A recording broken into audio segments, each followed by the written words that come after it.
What the rock is cooking. Ready, agent?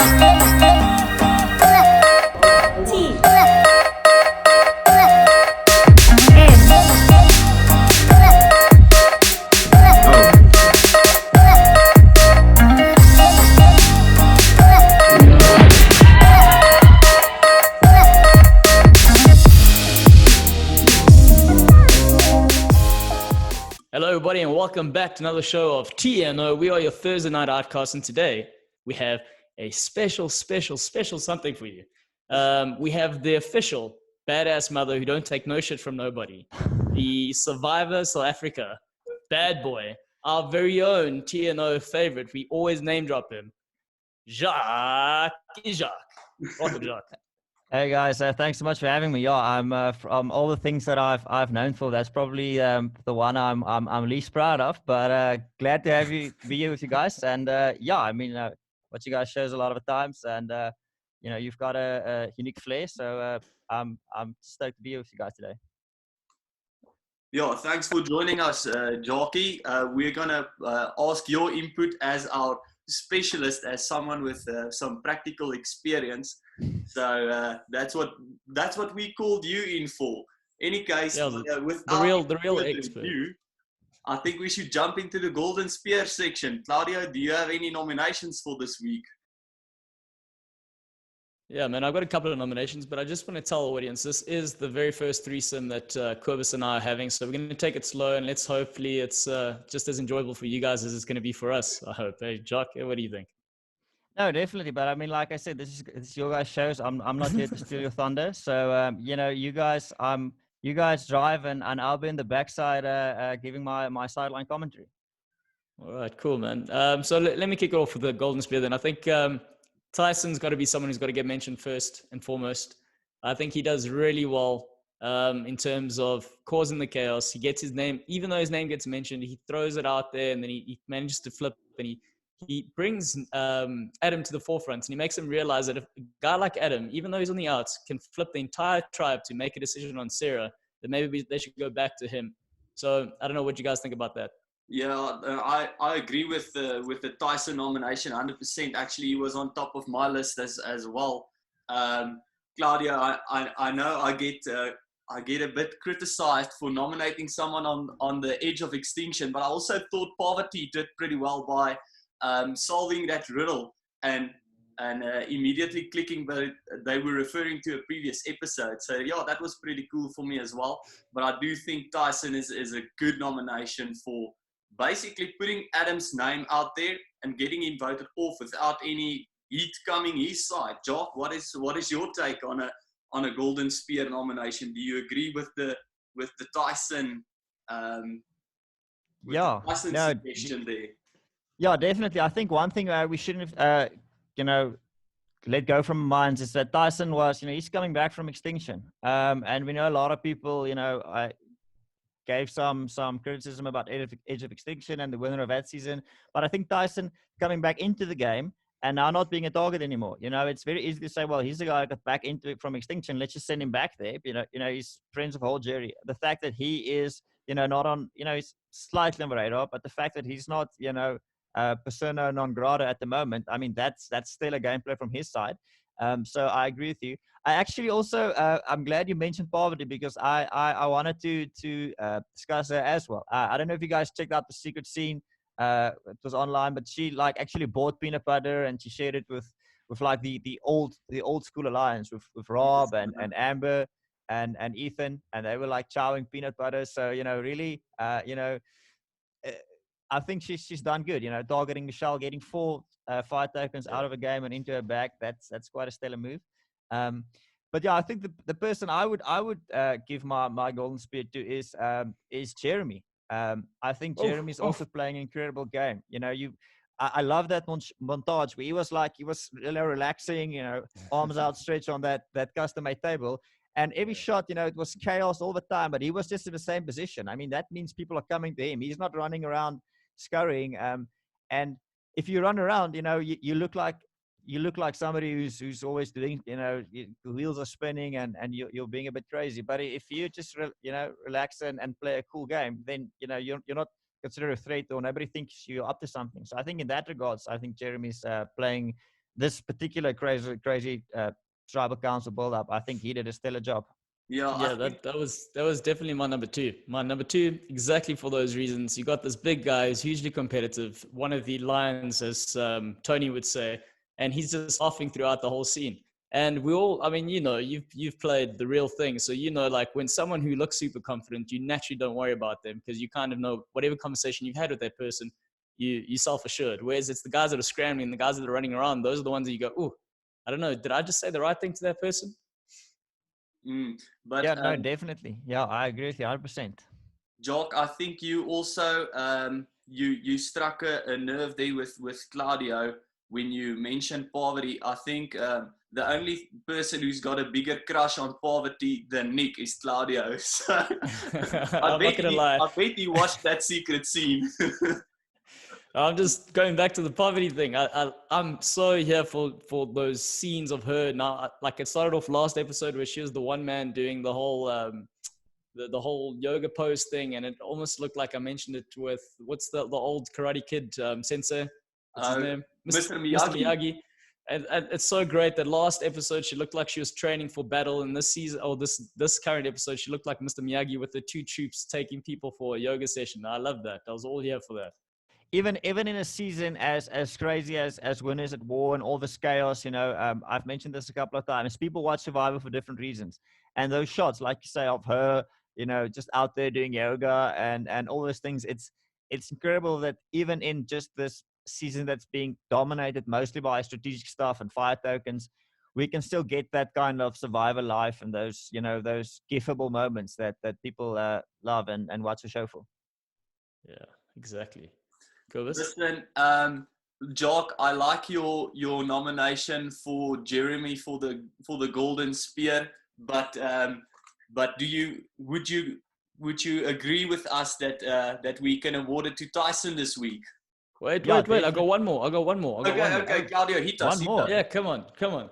I feel like Nick also needs to get like a little supportive, because this coming into tribal, you've got him and you've got Adam. The name's getting thrown around. Obviously, Sarah was there, but Sarah was never really going to be the first big name going out of this merge.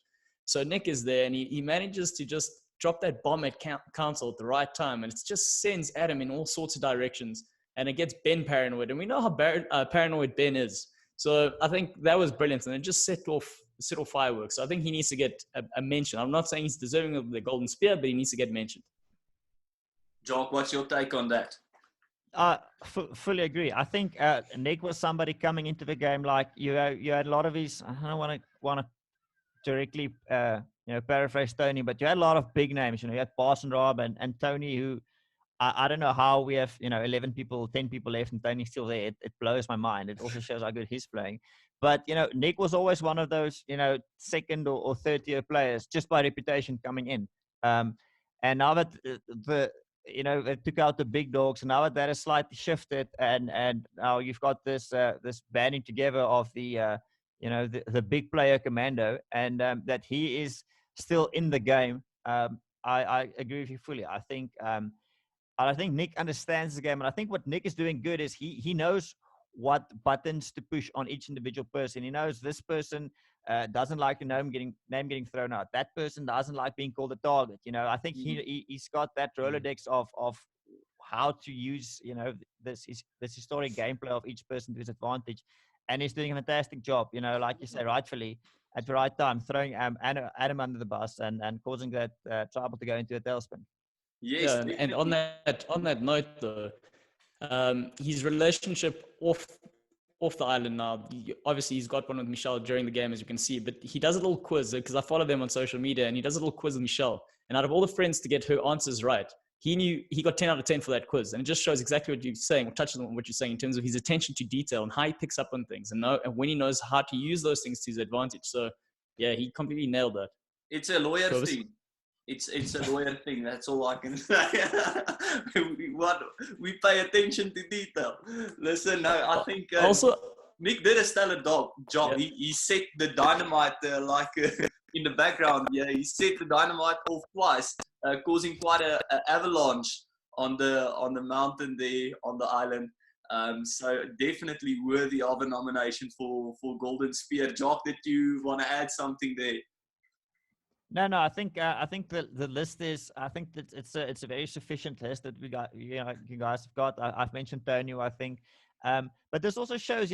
Even these guys are they're such pros at this game. It's chaos and it's madness, and still throughout all of this, somehow they can have a 7-strong or 8-strong consensus. So that's quite impressive. The level of gameplay that we're seeing in the season. I think. I know never is a very long time, but I don't think it's something we'll see, in the near future again. No, it's going to take like another 20 years for us to get these winners back. So maybe an international survivor. I think that's what I'm hoping out for. That's something that would break the barriers a little bit.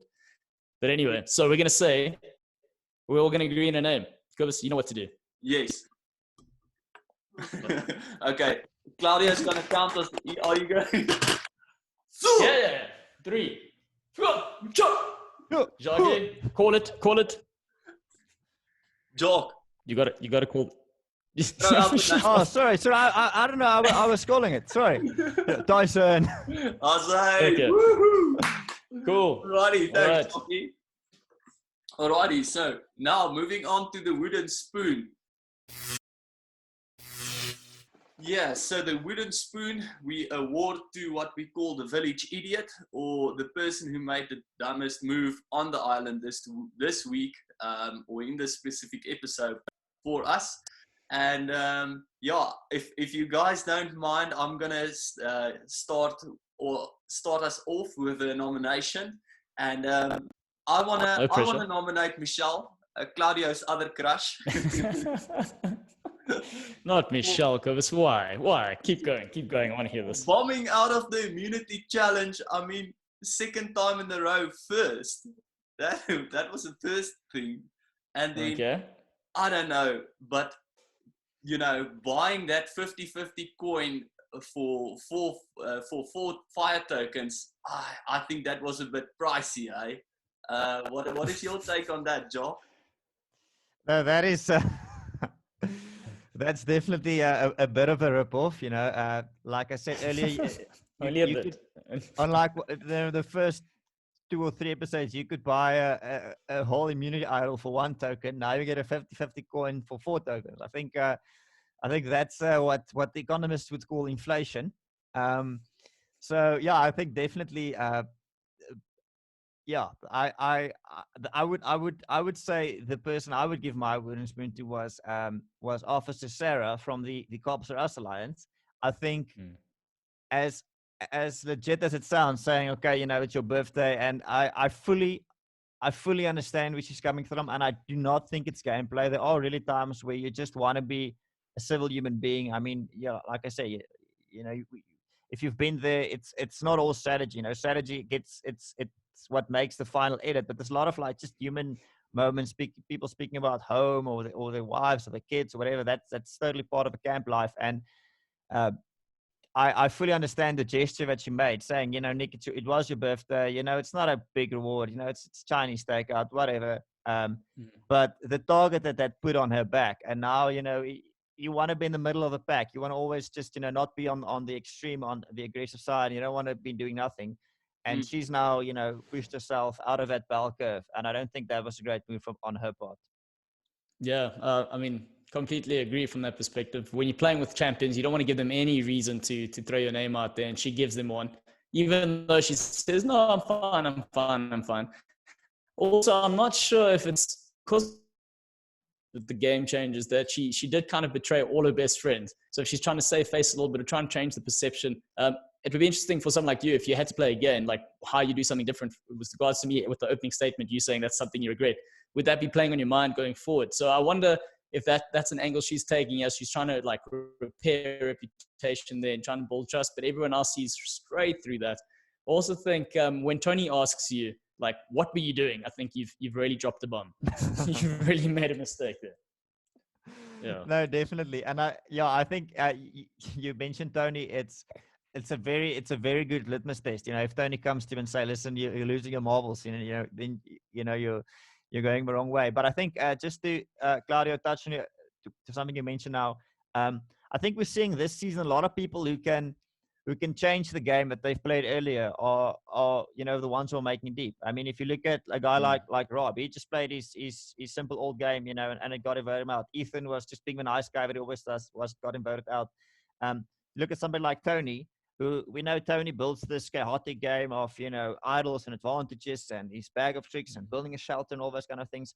And he was doing fine until the one episode where he always relapsed and they caught him out. But now he's back to just being cool, calm, and collected. And I think to that point, I think being able to change your game, we're seeing the same with somebody like Ben. Thing was also the advantages and idols and playing double agent. He's now a whole different guy, saying, "I'm just me. I'm just gonna laugh and clown and have fun with you guys." And these are the guys who are making it deep this season. And probably the person who, say guy or girl, who ends up winning will be the person who did what you were saying now the best. Yeah, I mean, on that note, with regards to the adaptability, I think you mentioned Rob, which is funny because in his pre-season interview, he's like, "Yeah, I'm going to be adaptable this season." And I just don't think he had that in him. But someone else I want to mention, Curvis, I want you to follow with this, is I think Ben should get nominated here for two things. Number one, he does criticize in the way in which we're talking about Boston Rob, so this is the perfect key that in terms of being a dictator. And Ben has that in his game. And I don't know if he's picked that up from his interaction with Rob very early on in terms of how he's very confrontational and he gets the truth out of you just by asking, "Hey, did you say something about me?" And that leading into that, going to the tribal council, his little paranoia at tribal council with Adam and that whole relationship kind of almost gives a gap for everyone else to possibly throw his name out there. I know it worked in the inverse where Adam is the victim of that pause, but he kind of opens up the gate for himself to get the boot. I don't know what you think, Curvis. Yeah, I mean, I think Jaques, you've mentioned it in one of your confessionals, if I remember correctly, which you don't want to necessarily be in the forefront, and I think Ben put himself a bit in the forefront, especially during tribal council, and this was a particularly hectic tribal council.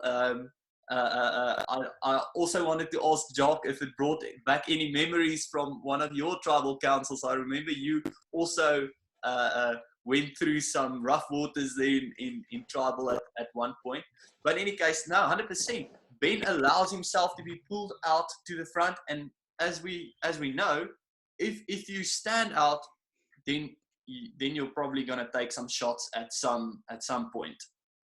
Jaques, but what do you think of what Ben did during tribal council? Did he defend himself correctly, or did he overstep the boundary a bit and maybe put a target on his back? No, Curvis, I think I 100% am aligned with what you're saying. And I mentioned this, we watched it the second time, the episode yesterday, me and Haley. And I said to her, and I that montage not a montage, it's like that reel of Ben and Adam at the tribal council where I think, and I'm just thinking, speculating. It's probably one of the longest individual conversations we've seen in the game between two people where person one and person two just speak to each other for like the whole sequence. It's just Adam's accusing Ben of this, and then Ben's accusing him, and then he's defending. And it's just this back and forth dialogue, which is something we don't often see on Survivor. It's more or less, here's a justified, you agree, yes, no, and then boom, you go on for life. But it was like a full unedited dialogue between these people and between these two individuals. And while that's happening, behind them, people are running around and whispering and changing the plan. So I think, yes, to your point, I think you lose out on two things. One, like you say, getting sucked into that fight, which you should always at tribal, just, keep your cards close to the vest and just, say the right things. But, reaching that tilting point where you're saying, I'm going to now take you on, and then having that thing, it puts, like you say, it focuses the spotlight a lot on you or whoever you're talking to in an extended way.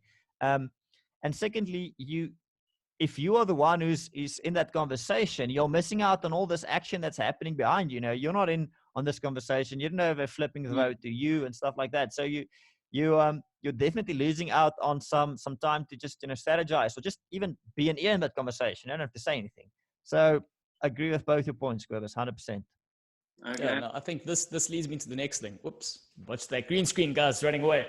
And it's a moving green screen, so I've constantly got to try and do this during the show. Anyway, the next thing is, and the guy that I'm surprised we haven't mentioned at all yet, and in my opinion, he's got a lot of similarities to you in the best possible ways, Jacques. And I think I know who you. I think you know what I'm going to say here. I know what you're going to say. Yep, is Adam. Adam. I mean, this guy up until this point of his boot, he's pretty much the forefront of this whole season. He's, again, similar to you, a lot of the confessionals, he's explaining what's going on. He's keeping us in the know-how of how everything's unfolding. And in this scenario where he's found himself in a complete outs, he kind of changes the direction a little bit. He gets everyone to agree on a name, and then it backfires on him. He doesn't answer Ben when he's confronted in the best possible way because he panics. And I kind of cringe when that happens. Because what do you do? What do you do when someone catches you out in something you've said? You kind of cringe. Do you then say, yes, no, I said that about you, and you know then at that moment the trust is completely gone? Or do you do what he does? Either way, I think it's a lose-lose situation. Then he's at tribal council, and he goes for the big Palesa move. He has to do that, I think, because he's positioned himself. I think at tribal, he knows his name's on the chopping block, and he's kind of taken the fleur-de-lis thing, and he's gone, this is my safety net. It's a gamble, but it's my safety net. And he's everything I like about Survivor, and it's everything I liked about your game in terms of taking risks. Starting from what you said about this conversation with Ben, you should, and this is one of the things that Boston Rob said way back, I think it was in Heroes versus Villains or one of his previous seasons. He said, you should always be thinking at night, what's the best move for each other person, because each person, if you want to apply a bit of game theory to it, I don't want to get in, too serious about it, but each person is going to do the move that is best for their game or what they think is the best move. And you got to anticipate that. So you got to anticipate what lies you have told and what your story is at all times. So if a person comes to you and say, hey, listen, you say X, Y, and Z, X, Y, Z, you should know that he's going to want the truth and you should have your story ready. So when Ben comes, he's like, hey, did you say that? And he's like, yeah, a lot of people said it. Who? I don't know. And the face that he pulls. Some people, exactly. Yeah, exactly. So I think if you're gonna come up, fabricate a lie or a complicated story, you need to have it ready. You almost got to believe yourself. That's how good you need the story to work out. So there, I do agree with you. And then with regards to the Palesa move, I think when this happened, a lot of people said, there was a lot of speculation online about does he know about it? Have they've done it? And I think just like yesterday or the day before, he's actually went on Twitter and said, yeah, I have seen Survivor South Africa. This move has been done before. There was this girl, Palesa, who got an idol in front of everybody. So, while you're playing, you draw from all kinds of seasons trying to anticipate what's going to happen. So I would say it's if you've watched Survivor South Africa and if you've seen how the symbol looks for the idols and you see it there, I mean, anybody who can put two and two together would at that point in time assume that's an idol. I don't think you can fault him for that. Yeah, I think it would have been pretty cool if that was an idol, if it like slid out of there and it was an immunity idol. And I saw someone speculate on Twitter as well, saying like, if it was Boston Rob, then Jeff would have gone, this is a hidden immunity idol. yeah, totally. But I think also he gained a lot of respect for that move because even at that moment in time, everyone's like, okay, this guy's gone, he's out. And then he does that, everyone panics, and even the jury go, what the hell's going on? And I think, I don't think, what's his name? I don't think Jeff was the best way. Like, he was trying to be like, oh, I'm cool, bro. Like, what are you trying to do? This is our game. But if they were actually just following our Survivor, I think they would have been far better off if that actually was an idol. It would have dropped a big bombshell. Yeah, definitely. And I think one thing that was also very funny is, usually when somebody plays a fake idol, Jeff says, this is not hidden immunity idol. And then he just, casually throws into the fire. So I was waiting for Jeff to go, pick up his whole podium and then throw it into the fire and be like, no, this is a fake. Adam, what are you doing? Unity. Yeah. Oh my word. But yeah, rightly so, Claudio, your nomination for Adam with the wooden spoon, and I think Jaques, you put it into perspective perfectly. He should have had his lie ready. He should have thought about other players' strategy and thought about it. What if he comes up to me? What if any person comes up to me and say, listen, you said this. What were your reasons, or who said it? Was it a lie? What's your story? And he didn't do that. His game wasn't agile in that respect. Any case, but sorry, if I can just add on the last thing about Adam. I know I'm interrupting. I apologize, but one thing I want to say, and this is just a last thing to what you mentioned, Claudio, about the confessions we've had from Adam, and I think this is a tip for all you future people who want to play and want to be on Survivor. One of the things that you need to do if you want to be on the show, you need to be whichever character type or whatever your background is.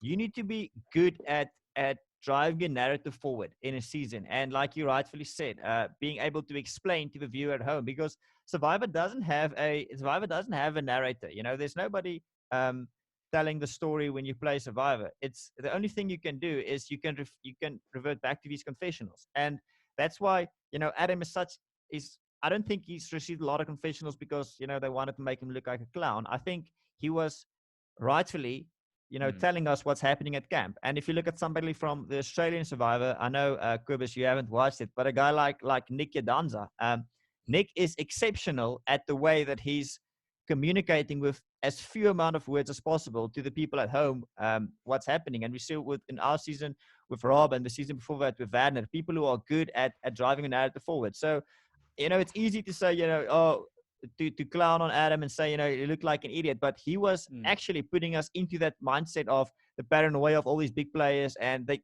chose his confessionals because he expressed it the best. So, that's how you get on the show.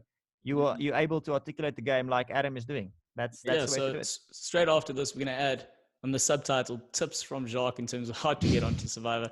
I do think one way is practicing reading bedtime stories if you have children. So don't use your children as an excuse not to get onto the show. Practice your bedtime stories and telling your story. And I think that's a brilliant way. And you're right. I mean, the reason he got the most airtime was because he was so expressive in terms of explaining everything. And he was brilliant. Like I said, he was similar to you in the way that you kept us in the loop. He kept us in the loop. We were completely engaged by the two sort of characters or personas that were portrayed in front of us. But let's wrap up, guys. What do you think is going to happen with the wooden spoon? Ooh, wooden. I'm gonna stick with my Michelle nomination. I'm gonna stick with Officer Sarah. I think she's in some a bit of cock of it next time. If it's a coin flip on who to get out, I think she's gonna be in the limelight. Claudio. So I'm the decider here. Quivers, who I'm going to go with. I can't go against my lady, bro. You know that. Okay, I'm going to go 3, 2, 1. Walk, walk, walk. Sarah. Okay, Sarah, unlucky. This time, we have spoken. It was you. Okay, we're going to move on to Storms Are Brewing, guys. Quivers, you want to kick us off? Okay, yes. So obviously, back to Michelle, who's got the 50-50 safe or unsafe token. Jaques, seeing as you're really trying to drive this point home, eh? Hey?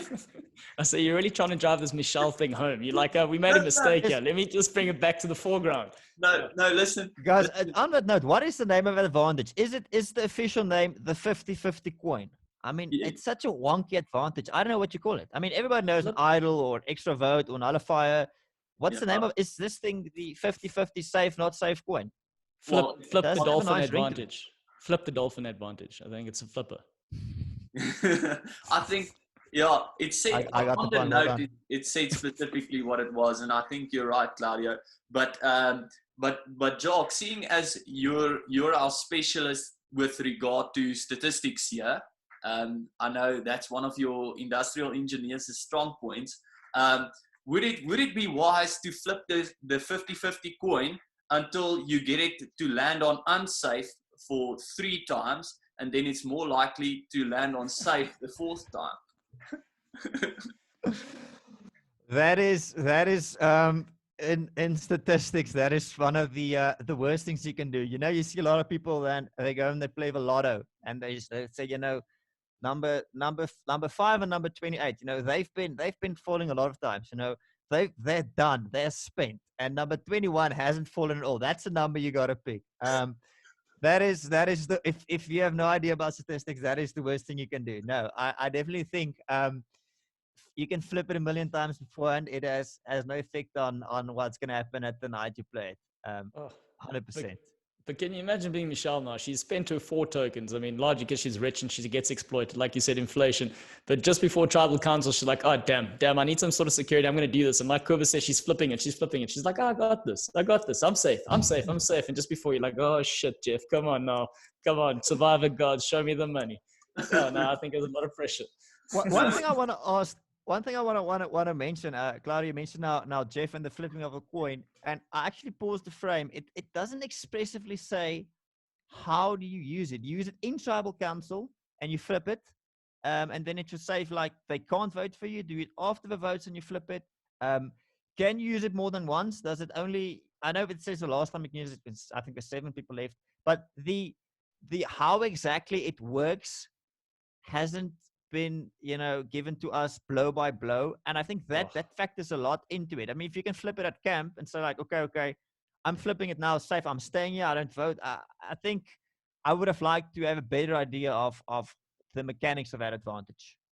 I think that's yeah. Sorry, Cobus. No, that's true.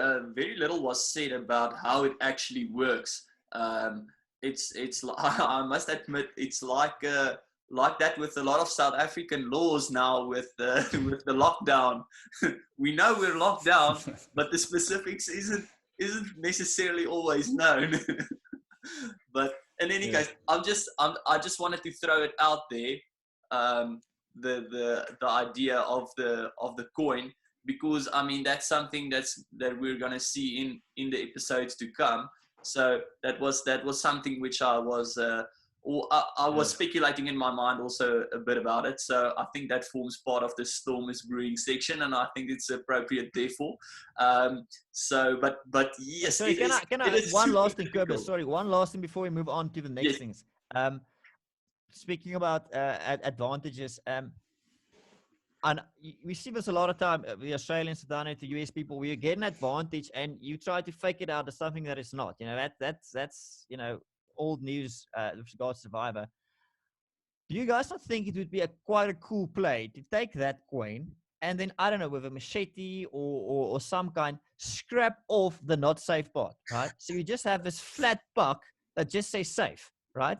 And you go to whoever and you're like, yo, listen, I bought this idol. It's safe for one tribal council. You give it to Jeff and then you're out. Or some kind of wonky thing like that. I think that's something which, you know, if I don't think Michelle has the, you know, the chops to pull off a move like that. But if that was in the hands of somebody like Rob from our season or Werner or a guy like Dave from Survivor Australia, I think we would have seen some interesting and creative use of the advantage. Yes, I would love it to see something like that. Yes, and if I ever had the opportunity to be on the island, Jaques, I would love it to pull something off like that. That would be such a cool move. I think those sort of moves come. I mean, someone like you who thinks about everything before, like the diehard super fans, the Adam, the Davids, the Werners, all these guys. That's always a possibility. But I think that always happens when you're super, super desperate. When you think, you know, your game's going perfectly, or you hardly get someone who comes onto the show and says, I just want to make this entertaining for everyone, because you technically want to try and win, right? And I think it's like when you get super, super desperate, that's when those sort of, if you are super creative, that's when that comes out. But that would be amazing if you served it up as a dish and said, hey, if you flip it, it's also, you can eat rice off of it at the same time. I don't know, who knows? Gets you double the dose, or double the amount of rice on your plate as well, just because you're eating it. Yeah. But what I wanted to say, Jaques, was I don't know if you listened to our previous episode, but it is super hard to speculate what's about to happen, especially in this season with the winners at war format. I was completely off with what was about to happen, but that is also what I love about Survivor, is that you can never really tell what's going to happen. I mean, you've got your suspicions, but that's what makes it so entertaining. And this season especially, that's the case for me, and that's why I enjoy it so much. It's really hard to tell how things are going to shift, and you've mentioned it before that things are shifting at the speed of light on the island at this stage. But any case, nevertheless, what is your take on what's to come, or what's going to be interesting in future to still see in this season? Well, I think the one thing that it wasn't in the show said on the next time on, but I think Jeff said in one of his in his I think with Dalton Ross or something on Twitter, I read that next week it's going to be a loved one visit or a family visit. And if Claudio, you mentioned the preseason stuff. There was a lot of talk about Tyson. You said, he wants to see at this whole thing of he's planning to see his daughter is coming out, and he wants to make the family visit this time. So I think we're 99% sure, and I've also seen a picture of a family reunion of the people lining up. So I think the family, that also adds a curve in, because you get into that state of I'm playing for $1 million or $2 million. And then, the family members come in, and we've seen so many times where a family member tells them, listen, remember why you came, or I'm pregnant, it's a boy. And we've seen people's games, go change tangentially from where it was right after the family visit. So I think that's something which, if somebody has lacked motivation or didn't have that spark yet, or their game wasn't on the trajectory that they wanted it to be, a loved one visit can also, we might see Tony's wife telling him, listen, why aren't you pulling your antics? We might see, whoever, Jeremy's wife telling him, we're having another daughter, and he's suddenly starting playing a more aggressive game. So that's something which we shouldn't keep out of the equation as well. Yeah, and it was something that you what kept you going. I mean, we all know that from that perspective, and you were just short of making it. But also, mentioning Tyson up front, he did convince the producers to be the first one to allow I think he's like 3-year-old or 4-year-old to come visit him. And he did come back into the game thinking about them. So if he does see that now, then that motivation is going to be a nice little push to keep him going towards the end, 100% sure. But just seeing as we were talking about the advantages and things, and we're talking about storms are brewing, there's something we need to really just mention is the amount of advantages that are floating around right now. And if we're comparing it to last season and I'm talking about Survivor South Africa, talking about your season, Jacques, in terms of whether or not we kept certain things a secret and. Right now, I'm not sure who knows who's got what on the island. And I do know that Michelle's got an advantage. I know Kim's got one. I know Sophie's got one. Denise has one. Sarah has one. Jeremy has something. And I literally had to write that down because there's so much floating around. So that's going to be pivotal in terms of what happens next. And hopefully what happened last episode is just going to be a build-up as to the chaos that we're going to be witnessing on our screens. No, definitely, Claudio. And I think from that point, it's very difficult because, if you're a producer, you never want the game to be at a point where it can break. You don't want to be a point where there are 7 people and there's 7 idols. What do you do? So I think we've come very close with Advantage Get in Game Changers. We've come very close to a couple of seasons where our season, for instance, the one where Rob and Nicole found that Sahula Idol, like on the first night or the second day when Paul came back, kept it right up until the very end, So it's difficult, I think, from a production point of view, because you can't trigger people to say, hey, play your idol, So we can get into some wonky tribal councils, like you rightfully say, where there's 8 people going in, but one person walks out, somebody flips a coin, 2 people that play idols, this guy steals the vote, and then it's all kind of madness. So on the one hand, I think if all the idols or all the advantages are not used, it creates kind of normal tribal councils for a long time. But if all of them get played in the next episode, then we're sitting at the position where there's 7 votes left with no advantages in the game, and then that's a whole that reshuffles the deck as well. So very cool. Like you rightfully say. But yeah, to your point, Kobus, all of this makes it very difficult to predict what's going to happen. Claudio, any other remarks from your side apart from everyone's advantages and stuff on the island for what's to come? Yeah, man. I just because when Jaques was talking, I just brought up something that's popping in my mind. It's interesting because now we got this dynamic of the fire tokens, and we've got Edge of Extinction, and we've got all the advantage, and the whole currency between the fire tokens and like back and forth between the island and the players who are on in the game is the exchange of an advantage or an island, and they get fire tokens. So if someone doesn't play anything soon, it kind of does put a halt in that process. So ideally, I mean, it wouldn't be great, but you imagine everyone playing something at one tribal council and one person has to go home, and then it just opens that up again for everyone on the edge of extinction to be able to barter and because if that doesn't happen, then they kind of just sit there for the next 2 episodes and we're like, oh, hey, Boston Rob, how's Amber doing? Oh, she's still my wife. We good. She hasn't got anywhere, you know? Yeah, So, and especially everyone seems to be clinging onto their advantages. So I mean, it seems to be quite a possibility that we might see all of those advantages popping out in one tribal council, because you're gonna want to reserve it for a time where the risk is high, and the risk is the highest. I think in a tribal council, when as soon as an idol gets played or an advantage gets played, then you're considering, okay, but now should I not maybe play my advantage now? So it's sort of like building up towards that. So that's gonna be that's definitely gonna be interesting to see. But and then one more thing, Clovis, and I think that's awesome because it just reminded me of a whole bunch of Uno cards where like someone puts like +2 down, you're like, oh no, there's another 2, pick that up. So I just had that domino effect in my mind. But another thing I just want to mention is that based on after how this immunity challenge went, you had the different types of players. We touched on Jeremy as to why he did so well because he had all the information coming to him. He was calm. We saw Kim gradually coming back into the game now. She's playing the game that she plays. She does well at challenges. Now she's got her confidence back. She's trying to rally the troops in a calm, collective manner to get them to agree on her name. And then you got Tyson, who's just causing the chaos. And then you had someone like Adam, right, who did what he did.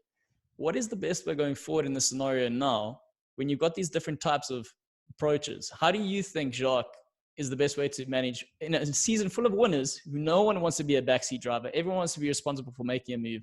How do you go about playing this? So I think that's an excellent way to put it, Claudio. I think in the game of Survivor, you want to always unite the group of people against a common enemy or a common threat. And in the early days, like when the game begins, you say like, well, our tribe needs to stay strong. So, person X or Y, they're not good, for our, to keep us winning challenges. So, you unite your whole, say, alliance or the whole tribe against that. But then the game shifts and now you say, okay, well, we've lost 10 dudes. We've lost 7 guys, but only 1 girl. And then you can say, well, these girls are, becoming a number. We need to get rid of a girl. So now you're arranging all the guys to take out a girl. So whatever the tag is that you can put on somebody, and this is we've actually seen Tyson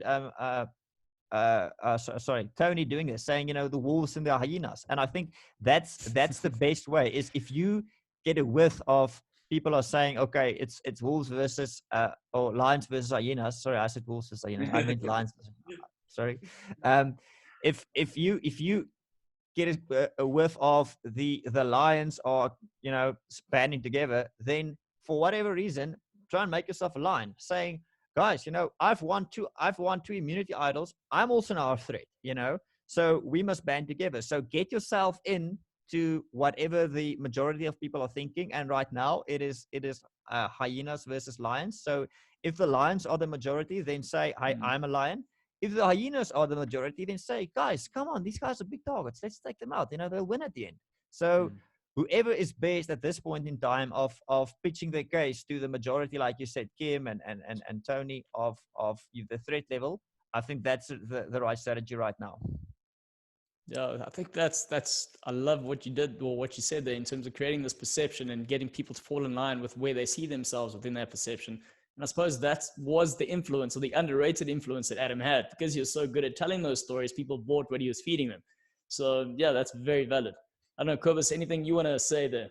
Well, no, Claudio, just adding on to your point with Adam. I mean, also he was so good at getting people to see his point, or to get his point across, that Tyson actually picked up on that, and that was one of the reasons for him going home. So I think also the way in which you do it, you should be mindful of how you portray yourself, or how you put yourself out there, and in some circumstances, you should tread carefully when bringing that point across.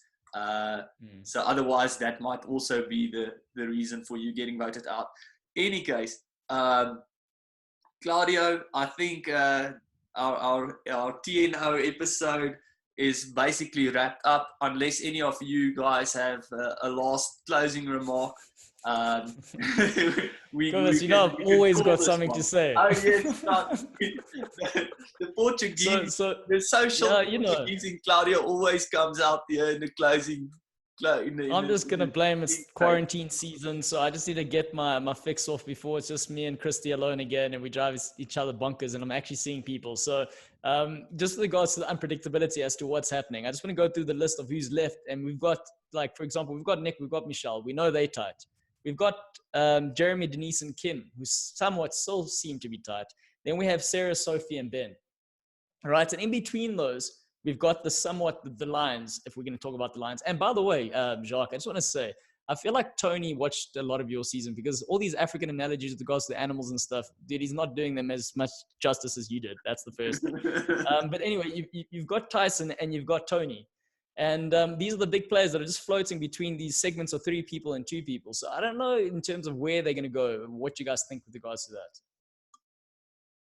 Yeah, it's almost like you've got pockets of people who are going to band together. And there seems to be, like you've mentioned now, Claudio, 3 larger pockets, or I don't want to necessarily call them alliances, but it does create an interesting dynamic for what can happen. But once again, I think a lot of the gameplay, Jaques, you'll be able to elaborate here, but it seems like the gameplay sort of like takes an exponential curve after immunity being won, and the players basically being forced to decide on what the vote's going to be at Tribal Council. Yeah, I think if I can weigh in here, Quibus, and this is to your earlier point about the risk, the fewer people that are left in the game, the higher the risk becomes that it is you, right? So that's a bit of an incentive to for people to now start playing the advantages. And I think Survivor works in, like I mentioned earlier, it's almost like in phases. The first phase, you want to just win games. Then you want to get into a big alliance. But at this point in time, it's now in the game. There's 10 people left with a ton of advantages, like we mentioned earlier. I think it's now in the phase where these people aren't going to stay loyal to their groups forever. And I think the people, or the conglomeration or segment of individuals who will come out at the end in the best position will the people who can use these advantages that they have. This is now, I want to say, this is the advantage phase of a game that we're going to come into now. And I think the people who can fake out or use or bluff or get to a point where they can get 2 or 3 or 4 rounds out of their advantage, I think that the crew who can utilize that the best at this point in time will be the people who will put themselves in a good position to as we head into the end game. Like you did with your idol, hanging it around your neck and closing it up. Exactly. And that's actually why I put the shirt on. I actually wanted to do the inverse, but then I just completely forgot when I was doing the introduction. So this is, guys, I had to just do this. I'm sorry. TNO reveal, guys, with the Jaques-esque flamboyance. There we go. But on that note, so if we had to predict one name as to who's going out next week, who do you guys think that is? That's a tough one, but I think it's gonna be diplomatic there. It's so tough. You always throw the tough questions out, Claudio. I think it's gonna be one of the hyenas again. So I don't know. It depends on who wins immunity once again. but I think it's one of the hyenas. Maybe Nick. My feeling is Nick. Jock, what's your feeling? Yeah, I think, and I don't want to give a cop-out answer, no pun intended. I think if it's a hyena, we're gonna see the end of Nick. I think if it's a lion, I think Tony doesn't have Tyson doesn't have enough ammunition for this war that's coming. If the people are clever, they will try to con Sarah into some kind of not playing her vote steal advantage, because the vote steal gets exponentially better the later the game gets. So I think even if they go for an hour, I don't think that will be enough to swing the votes. So I can see them, pulling the wool over her eyes and taking out Nick. So if I can choose, three, I know it's a cop-out answer, I would say those three. But I would agree with you, Kobus. If I had to choose one, I'd say we probably gonna Nick's looking into the battle right now. Claudia, Yeah, I think Nick. what's your it's answer like you said, to your question? Well, it's based on what Jaques was saying in terms of when there's still a large group, you kind of want to try and keep the vote as neutral and as easy as possible, even though there's no real easy vote. But you want to do that so you don't upset anyone at that stage and put yourself out there as a possible target. I do think what is interesting, or that I picked up, was that the Sophie got a bit of a mention last episode. And we know Sophie's been running this game up until this point behind the scenes. So I wonder if anyone's going to pick up on that. I do think she's very well insulated, but I'm hoping maybe something crazy would happen. I think Nick will survive. Nick reminds me of Kenny from South Park. I just don't think he can be killed at this stage, and he's always going to just come back. He's going to keep coming. So yeah, if I had to choose, I don't know why I asked you guys the question without having an answer. I'm gonna be honest. But yeah, if I had to choose, I don't know. Tony's been loud. He's been playing a quiet game, and I think unless he does something super, super crazy, I think they might just get rid of a lion. Why not? Well, yeah, hanging. Definitely see that happening. All's hanging on at the end of the day who's going to win immunity and how hard they're going to drive their power, I guess. But Claudio, yeah, you always have interesting analogies comparing Nick to Kenny there. But in any case, guys, it's been so fun talking to you. Thanks for joining the TNO episode, Jockey. Yeah, it was very entertaining to watch you play the game, and thanks for your views that you brought to the TNO episode. Claudio, do you want to say any last remarks for Jaques? This is dangerous. You must never just end on me. You should just end. If you want to end the show, you just end the show, dude. You just anyway. Yeah. So Corvus, guys, I got very exciting news apart from Jaques being on the show. Corvus has started really being active on the tweet streets. So his handle is in the top corner on this side. Yeah. So please start tweeting him, because I'm trying to challenge him to do at least 10 tweets a week. Yeah, Jaques, if there's anything you want to tell the people as to where they can chat to you or anything else, really, or what you're up to, maybe. I think everyone wants to know what you're getting up to nowadays. Well, I spoke to Kobus a bit about this offline. I'm actually quite busy with work. If you're an engineer that's working in supply chain routes for people who make food at this point in time, it's quite a challenge, and it's quite busy. But yeah, no. So I'm busy. You can get me at Jaques B tweeting. It was great fun being with you guys. I always say that anybody. It takes a bit of courage to put yourself out there week after week, and it's not as easy as it looks from the sideline, and it's very easy to criticize people making podcasts or blogs or whatever about a show if you haven't done it yourself. I mean, you guys know you get technical errors, it's scheduling. We've all got our own personal lives. So yeah, Corvus is trying to get a girlfriend as well, and I mean, it's like we're trying to put that in there. I'm trying to promote him on the show, so it's like, yeah. Anyway, sorry. Exactly. No, 100%. So yeah, I just want to say, everybody who contributes to getting Survivor, part of a dialogue, that keeps the show on the air. So you guys, you get nothing for it in return, and it's just love for the show. And I just want to say thank you guys. Yeah, people enjoy it. Cool. Oh, Thanks dude, for really joining us, appreciate Jaques. that. Yeah, and I'm sure you know this, but if you don't, you do know that you like one of the catalysts here as to why this happened in the first place. I'm sure you know that, right?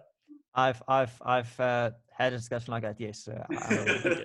All right. So just in case anyone didn't know, it had nothing to do with the shark. All right. Okay. And before Claudio says something again, I'm gonna close it off, guys. Thanks for watching. For the people who watched it until now, we will see you next week for another TNO recap. Cheers. Cheers, guys. Bye bye. Cheers. Peace.